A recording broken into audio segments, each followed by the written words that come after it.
Welcome to another summary and analysis. And for those that are in tune, today we'll be focusing only on the Premier League. Premier League is the only league that is currently playing. And the Premier League had started this week on Tuesday. It stopped for New Year's Eve. And for all of those that celebrated the New Year's, Happy New Year. We are now in 2026. And for those that watch the Premier League, as Pep Guardiola says, that starting January, that's when things matter the most in this Premier League. And today was the first match day, which is match day 19 of 2026, the first match day for the Premier League. Esto es pase ambidiestro, ambidextrous pass, fútbol honestamente, soccer, football honestly. And for those that are with me today, this is a summary and analysis for the Premier League because it's the solely league that has been playing this week. It will be short today. It will be straight, but we'll be seeing what teams jump, what teams stayed back, what teams they're pushing, and their push is not enough to close gaps or put themselves ahead. Some teams did put themselves ahead. Other teams they just made the gap a little bit bigger. But in football, anything is possible. In football, a lot of things can happen. And first of all, in this match day 19 from the Premier League, we have 7 games that ended in ties. 7 games out of 10 ended in ties. Only 3 games had a clear winner. The other 7 games ended in ties. But this Premier League is already exactly at the half of the season. Now, 19 games have been played out of 38. 19 games have been played. We just started January. Today is January 1st. The first match day of 2026 was match day 19. January 1st is the conclusion of this match day 19. It started on Tuesday, which was December 30th, and then they were off on December 31st, New Year's Eve, and today on New Year's it concluded, and match day 19 is closed. And today will be a short week again because we'll only be seeing the Premier League, the only league that has been playing this week. And on the weekend, we'll be back on watching Serie A and La Liga and Premier League 2. So going on with this Premier League, here we have the results. As we can see, it started with a Burnley against a Newcastle, a Burnley that loses at home 3-1 against Newcastle, a Burnley that saw goals from Lauren in minute 23, and a Newcastle that saw goals from Joelinton in the second minute, Wisa in the 7th minute, and Kimarios in minute 90 plus 3 of the complementary time. This game, Newcastle dominated with superior attacking quality, and Newcastle stunned the host by scoring twice in the opening 7 minutes. Newcastle secured a vital away win through a dominant start and a late clinical finish, while Burnley's spirited second half comeback attempt ultimately fell short, despite Burnley dominating much of the second half and hitting the woodwork. A defensive mix-up in stoppage time allowed Bruno Guimaraes to score into an empty net, sealing the 3-1 victory for the Magpies. Burnley defensive issues continue, and Newcastle strengthened their European qualification push. Newcastle still has to keep pushing because they are currently in the 13th place, and Burnley is in 19th place where they're in the relegation zone. But Newcastle is pushing for the European qualification. Can this change by the end of the season? Yes. Is it looking strong and positively to change? To a degree, yes, because you still have another 19 matches left.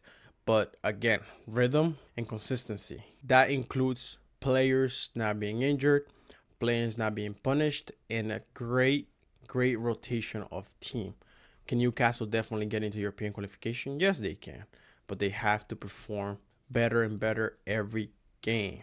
So for this one, they get 3 points. They are able to push for that European qualification, but they are currently in the 13th place. Then after that, we move on to Chelsea against Bournemouth.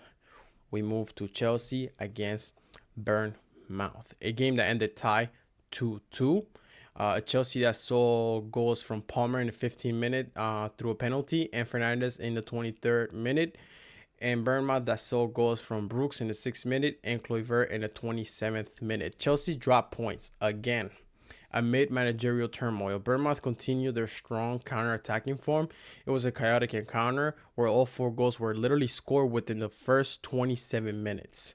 Bournemouth captain David Brooks opened the score in the 6th minute. Chelsea responded through Cole Palmer, who converted a penalty in the 15th minute after the young Brazilian star Estevao was fouled. And in the 23rd minute, Enzo Fernandez celebrating his 100th Premier League appearance. The lead was short-lived. In the 27th minute, Chelsea failed to deal with another Antoine Semenyo long throw, allowing Justin Kluivert to tap in the back post. Despite Chelsea dominating possession and making triple substitutions, they couldn't find a winner. And Chelsea has great athletes, but no experienced players for the type of pressure they face. A Chelsea that is in the 5th place and Bournemouth that is in the 15th place. As we know, there is news going on Chelsea. But something I want to say is Semenyo is close to finishing and closing that deal with Manchester City, as the news reported. And again, I will always touch this. Do they really need him? Maybe because of the injuries they have. Maybe. But is it more of a luxury acquisition? To a degree it is. And everybody has their opinion, but Man City has the talent. Does Man City is able to unlock that talent that they currently have? Maybe not. Maybe that's why they are acquiring Semenyo. But at the same time, they have injuries too. Players that came back from injury that play in the same position as Semenyo. So is it really something they need, or is it a luxury acquisition? To me, it's a luxury acquisition because I think Man City has a well-rounded team. But hey, if you can have it, why not? Maresca, he faced the chaos, and he decided to go, and it was an internal tension that made Maresca go. So these things happen.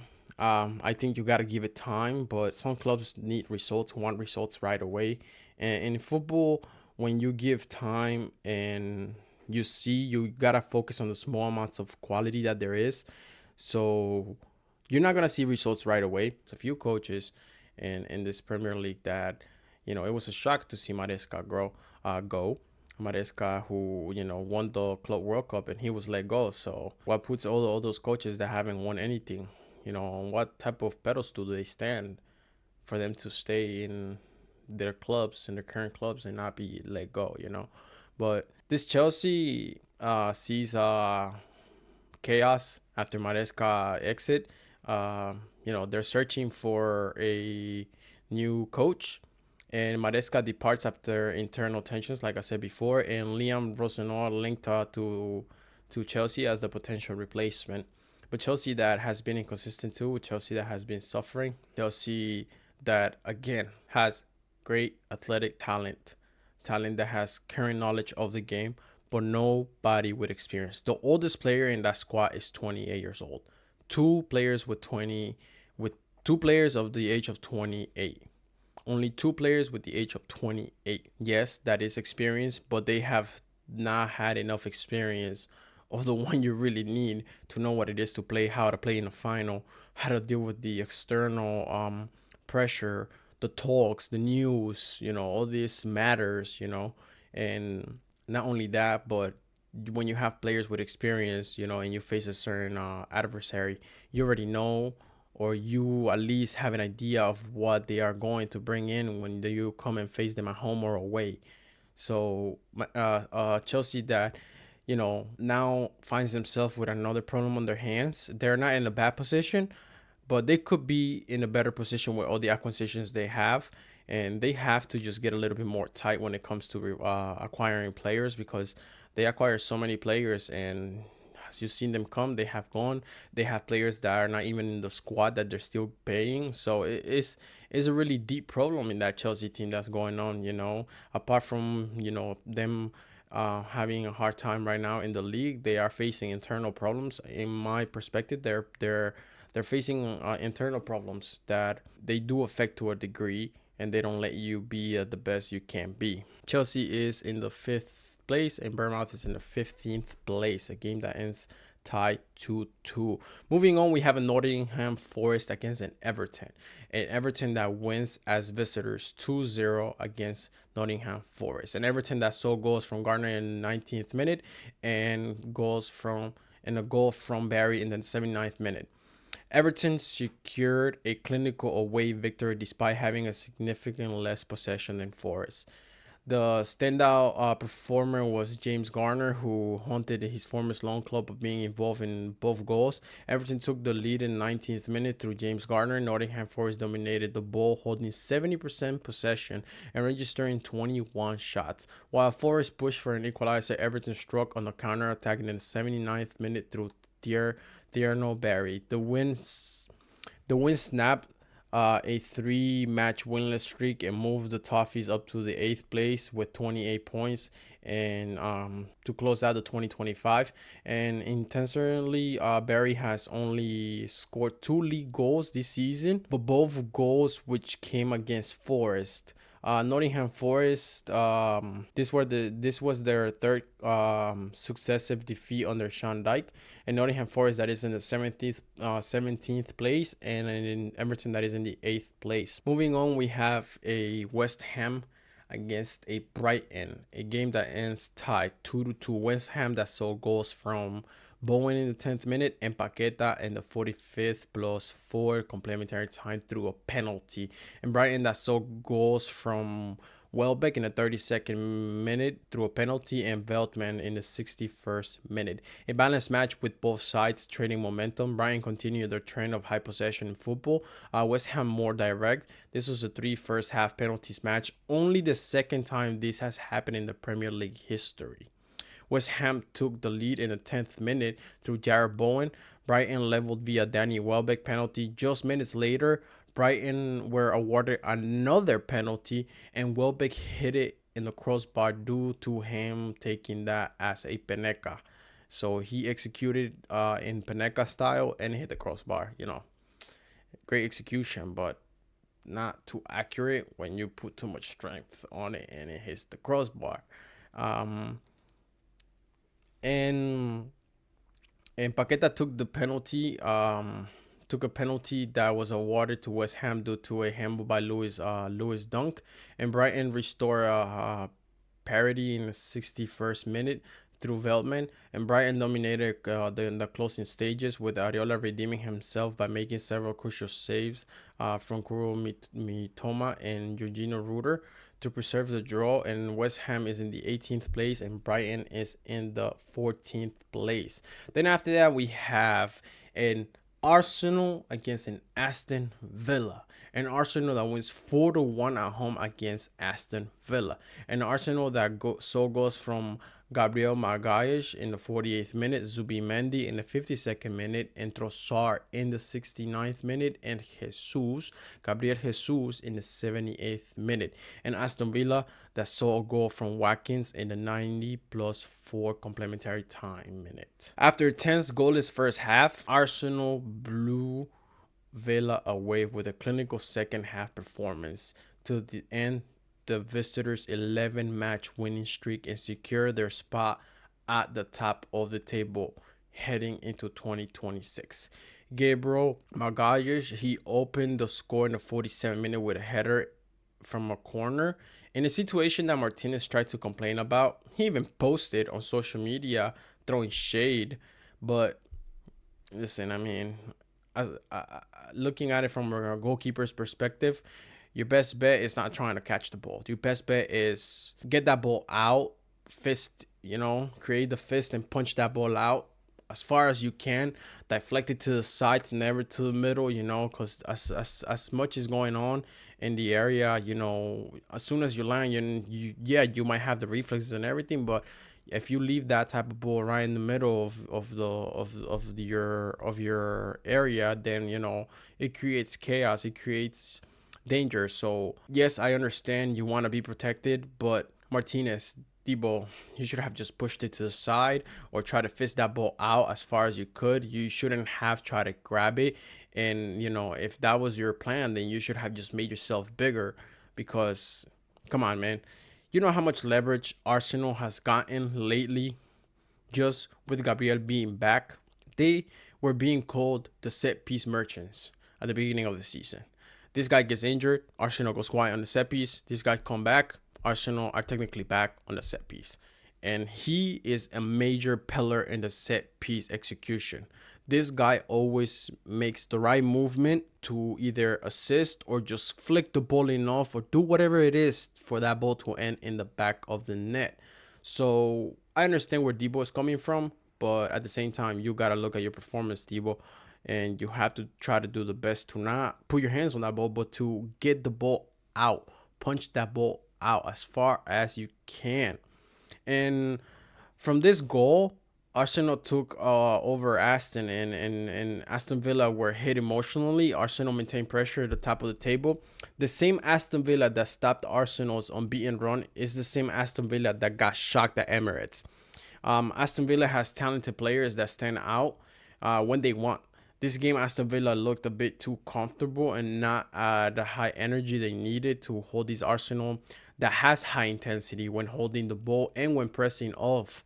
When they are pressing on the ball and off the ball, the Arsenal has intensity. They have intensity. They inject intensity, and Arsenal goes 6 points clear from Villa.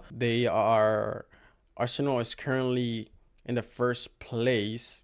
Arsenal is currently in the first place with 45 points, and Villa is in the third place with 39 points. So that is exactly 6 points clear. Arsenal goes 6 point clear from Aston Villa and stay in first, and Villa stay third, but now get a longer gap between them and the first place, that is Arsenal. Arsenal have Jesus back, Gabriel Jesus, and who made an impact in this game, that scored, as we know, in the 78th minute. While he is back, but will he be considered started if he keeps making an impact, and will Jokic be benched? Atleta has decisions to make. They were waiting for Jesus to be back. He is back now. So will Atleta make his decision? Because Jokic he's fighting. You could tell he's bullying the defenders. He's trying. But Jesus, I guess, has a better technical a better technical perspective of the game. He has a way better technical perspective of the game, where he's able to just be at the right place, the right moment, and do the right movements to back goals. So Atleta has decisions to make. And Villa has to work on better injection of energy and pressure of the ball if they want to compete against the leaders of this Premier League, or if they want to compete in the Premier League in general. A Aston Villa that they were doing great. They don't start the games with this high energy intensity. In the second half, they usually come and inject it. Yes, it's not easy. It's part of your physical workout, that you come in with such high intensity, but it's a mentality too. It's a mentality that, you start the first few minutes like this, and you gotta end till the last minute a certain way too, with high intensity. So Aston Villa does have the talent. All these teams that are in the Premier League, they have talent. It's professional football. That's why I always say the teams have the talent, because if you were not playing professional, then you don't have the talent. But all these players that play professional, they have the talent to be there. But it's the managers who are able to use that talent and bring it out of the players, so the players can do what they must do to make sure that they get the points, or at least do some type of, to affect the game in a way positively for their team to make goals, attack, get points. So Villa has the players. Emery has the right mindset. But some players that I saw from my eyes: Rodgers, great, amazing player. Watkins, great, amazing player. Buendia, amazing player too. They have players that they have their own qualities. They bring something to the team in different ways, and they are effective in the team in a certain way. But you don't see that sacrifice of running and pressuring like this Arsenal team. And no, you don't have to be like them, but small things like that will make the difference. How much energy you inject in the game and pressure you put in the game, then that will dictate how far you go in the game and how far you go in this league. Every team competes. Every team competes in this Premier League. Only a few of those teams are lucky enough to walk away with positive results at the end of every game. And those are the top 3 teams. Those are the top 3 to 5 teams that are able to walk away with more positive results. Arsenal, even though they faced a few players being out, they were going to execute the game the same way every game. High energy, intensity, pressure on and off the ball. So that's why they have been able to stay on top of this Premier League. Arsenal takes this one away. They built a gap with a little bit more of points. 6 points on top of Aston Villa, and now exactly 4 points on top of Manchester City. Then after that, we have a Manchester United against Wolves, a game that ends tie at Old Trafford 1-1. Manchester United that saw goals from Xerxes in minute 27, and Wolves that saw a goal from Krejci in minute 45th. United dropped points at home again. Wolves disciplined defensively, high possession, low conversion for United. And Joshua Xerxes scored in the 27th minute, gave the host the lead with a shot from the edge of the box, and he took a heavy deflection of Krejci, wrong footing the goalkeeper, and then in the 45th minute, Krejci redeemed himself just before halftime, rising unmarked at the back post to head from a corner, and Wolves goalkeeper Jose Sa and United goalkeeper Senne Lemons both made crucial saves in the second half to keep the score level. Man United that is in the 6th place and Wolves that are in the 20th place. They're still bottom, but this Man United gives them a point. For those that follow social media, for those that follow other football critics, many people said that United was either going to lose this game or it was going to be the team to give Wolves their first win, or they were going to tie it. Well, United tie the game. It was a tie. This game was a tie. United has lost their football identity, if you ask me. The current team has the talent. They have weapons. But United is not the team that we used to know in the early 2000s. When I mean United, I don't mean to say the current team we have in this United squad. It's the identity this Man United carried through the years. The identity that Ferguson gave it. It's not the same identity. They have lost the identity. As we see this Man United, the current squad has quality, has talent, and yes, they're missing a few pieces, but the team itself, the organization on what we have today has lost the identity. The current team has the talent, but United has lost that identity that we used to see in the early 2000s. They used to fight for the ball and were aggressive on the challenge, and this was part of their identity. This was part of their identity. Now, anyone can come to Old Trafford and take points. They look like a team that anyone can come and play against and take some points. It's like when you are in the yard and you just take candy from a kid. You can just take candy from the kid and the kid just goes, okay. So they are missing a huge influence, which is Bruno Fernandes. But in football, you cannot rely on one player to help you solve the problems.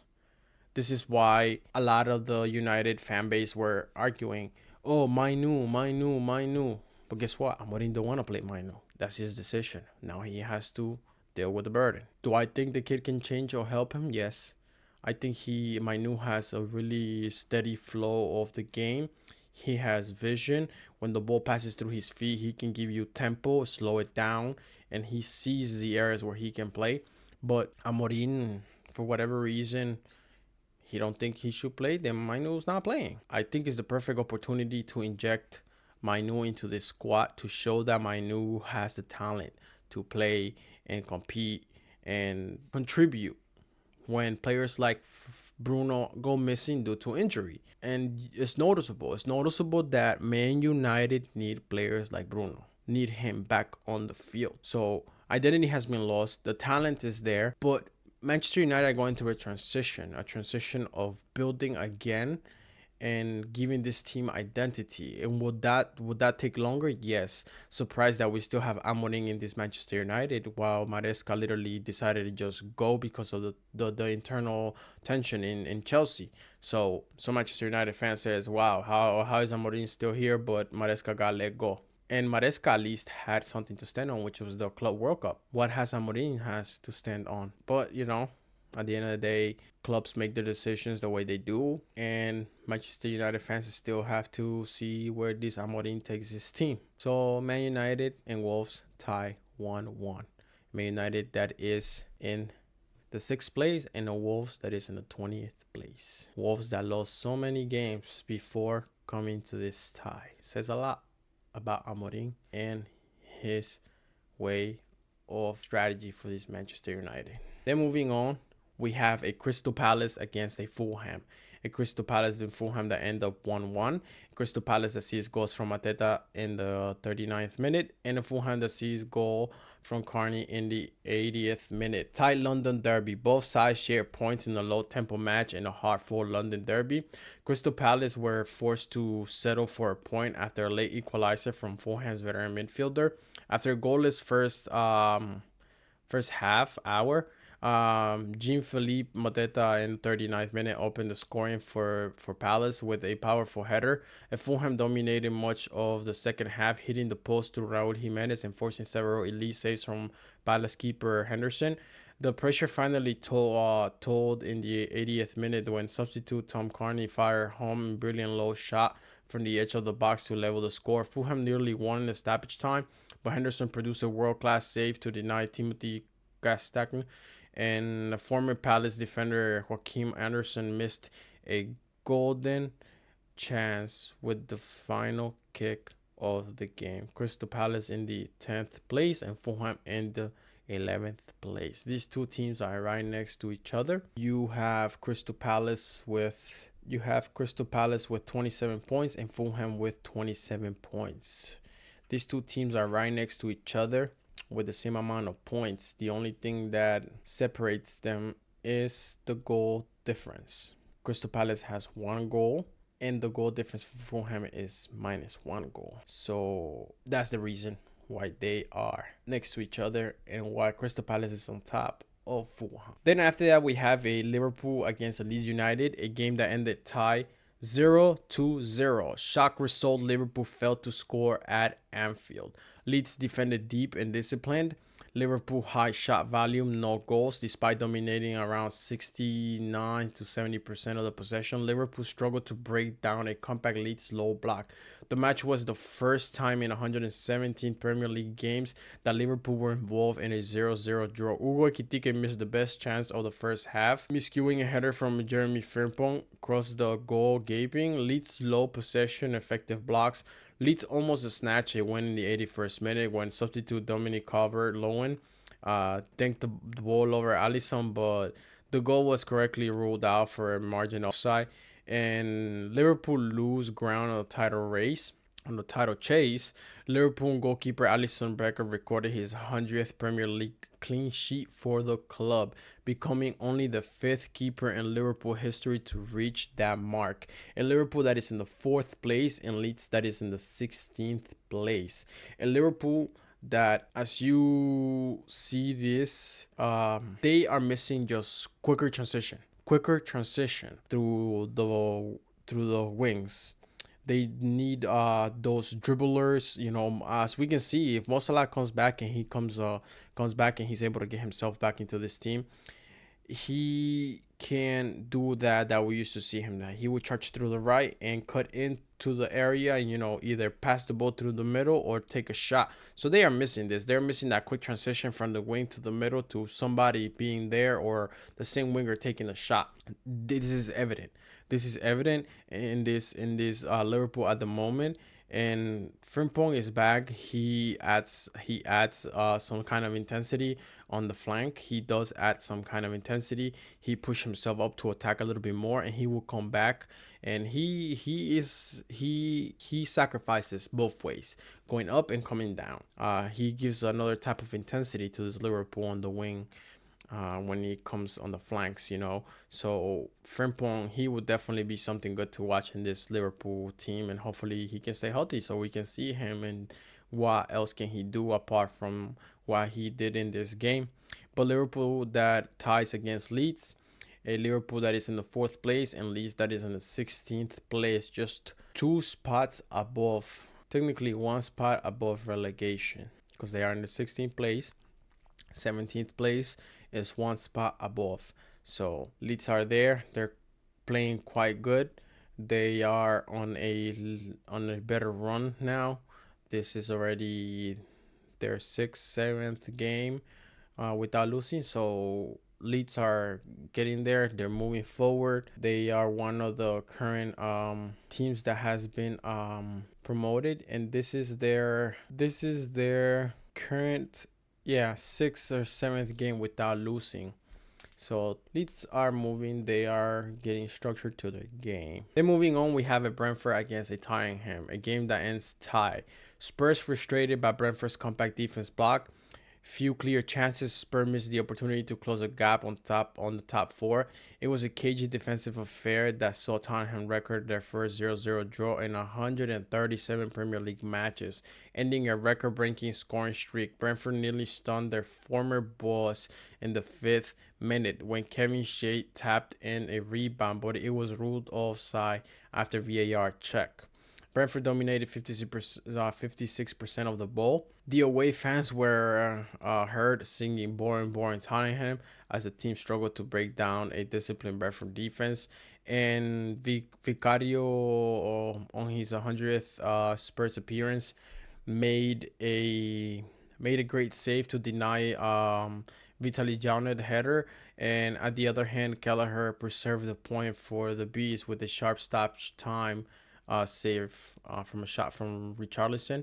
And Brentford is in 9th place, and Tottenham is in the 12th place. So back to what somebody asked: should Frank be fired? Give it time. Give it at least another month and a half or a month. But should he be let go? Yeah, I mean, he's not consistent enough. You don't see a secure team. They have a lot of errors that have cost him this season. So, do I think he's gonna end up there? I'm telling him that they need something because they are struggling building from deep. They have become slow and predictable, and at times becoming structurally brittle. And the strikers are struggling. The strikers are struggling at the same time. Richarlison, he has been the one to carry the bag due to Colomauni and Solanke. They have struggled with fitness. So these are just some of the problems that this Tottenham is facing, and you gotta solve those things to seek results and build consistency. And at the same time, the mentality has to change. Where small errors cost you, you have to be able to execute that and feel confident in your game to not commit those errors and be a unit as a team to not see those problems happen. Then after that, we have the last game that took place today. It was Sunderland against Manchester City. It ended tie 0-0. City failed to break down newly promoted Sunderland. Rodri and Doku nearing return from injury. They play, but they're not fully fit. A Man City that had high possession, low penetration, early disallowed goal. City they had a lead in the 6th minute when Bernardo Silva converted a flick on from Erling Haaland. And the home side, managed by Regis Lebris, maintained their incredible unbeaten record at home, 10 games, by employing a disciplined high press. In the second half, City dominated with Joshko Guardiol. Joshko Guardiol came in the second half, and he hit the post, and he forced a world-class reflex save from Robin Rolfs, while Rodri and Jeremy Doku made their long-awaited returns after being injured.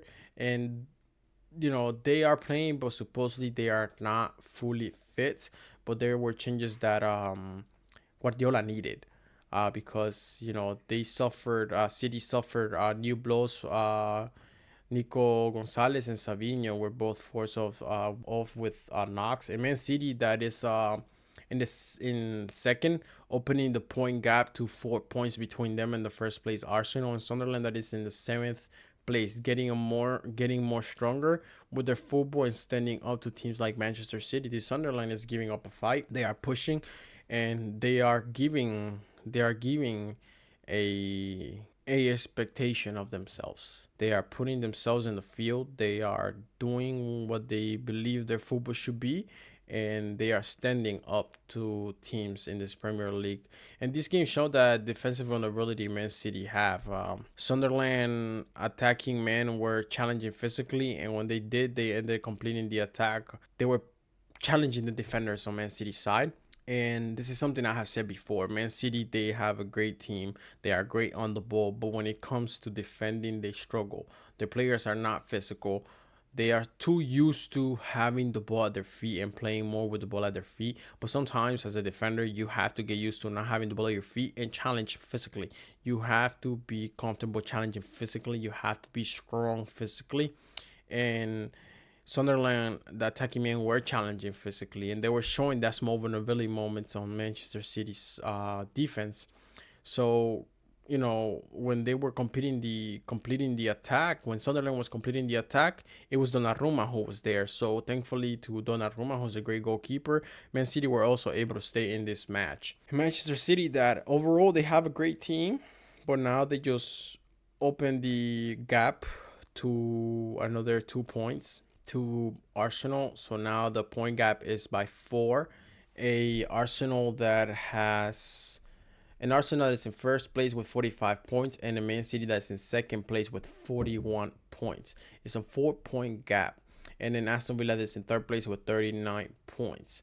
So from Manchester City to Aston Villa is only 2 points, but from Aston Villa to Arsenal is 6 points. Man City that find a tie, and Aston Villa that finds a loss, and then Arsenal finds a big win and is getting some of their players back. This Premier League is already exactly at the half of the 25-26 season. This is match day 19. There's another 19 games to go. This is exactly the half of the season. Like Pep Guardiola said, from January on is when it matters. If you ask me, I think it matters from the beginning, because you start setting up expectations for yourself. But I guess he sees it that from this point on is when the pressure is on. Manchester City, Arsenal, and Aston Villa, top 3 of this Premier League. Then you have a Liverpool in 4th, a Chelsea in 5th, and Manchester United in 6th. Manchester United 6th, Sunderland in 7th, Everton in 8th, Brentford in 9th, Crystal Palace in 10th, Fulham in 11th, Spurs in 12th, Newcastle in 13th, Brighton in 14th, Bournemouth in 15th, Leeds in 16th, Nottingham Forest in 17th, West Ham in 18th, and Burnley in 19th, and Wolves in 20th place. The top 3, one of them is running with a gap of 4 points from second place and 6 points from third place. If Arsenal is able to play the same way they play against Aston Villa, who had a great run of 11 game streak win, then Arsenal are most likely to run with this Premier League. But hopefully pressure does not get to Arsenal in this Premier League. We've seen Arsenal go first and lose the lead. How bad do Manchester City want it this year? We'll see how much pressure they put on this first place. Arsenal cannot trip. Arsenal must stay strong if they really want this Premier League. They have to be able to stay mentally strong and fit. They have the game plan. Their game plan is pretty straightforward. For those that watch Arsenal, their game plan is pretty straightforward. They inject intensity. They inject intensity on and off the ball, which is a great strategy. They move the ball around, they have great attackers, and they just got some of their players back. So for Arsenal, it's looking good if they continue on this run. Manchester City, they have to be a little bit more stable on the defense, and at the same time not rely so much on one player, which is Erling Haaland on the goals. They have to seek other players that can give him goals. Foden was on a run. Now he just went dry after 3 games. Turkey was there, but Turkey's a midfielder. He's the one to produce the creation of a goal, not to finish the goal. Liverpool, they just couldn't. They don't swing the ball around too quick. Chelsea having experience problems, and at the same time the internal tension made the coach quit, so now they are looking to shift gears and look for a replacement. How would this affect them? It could be positive because he's in the middle of the season, but it could be negative because he's in the middle of the season. So it all depends what type of mentality this coach brings. And then Manchester United, Amorim is just, Manchester United has lost their identity. Will he be the one to help them get the identity back? I don't know. I think Manu should be able to play. I think he should be playing, but Amorim is the one that makes the decisions. They cannot be relying on Bruno Fernandes all times, and we can see that this top player is missing. And Man United tie against Wolves, a team that is rooted in the bottom of the table, and they are the ones to give them a tie after Wolves has lost all the other previous games. Does that look good on Amorim? I don't think so. It's football. At the end of the day, you know, the results are there. It's showing that every other team is winning against them, but you come and give them a tie at your home. Doesn't look good.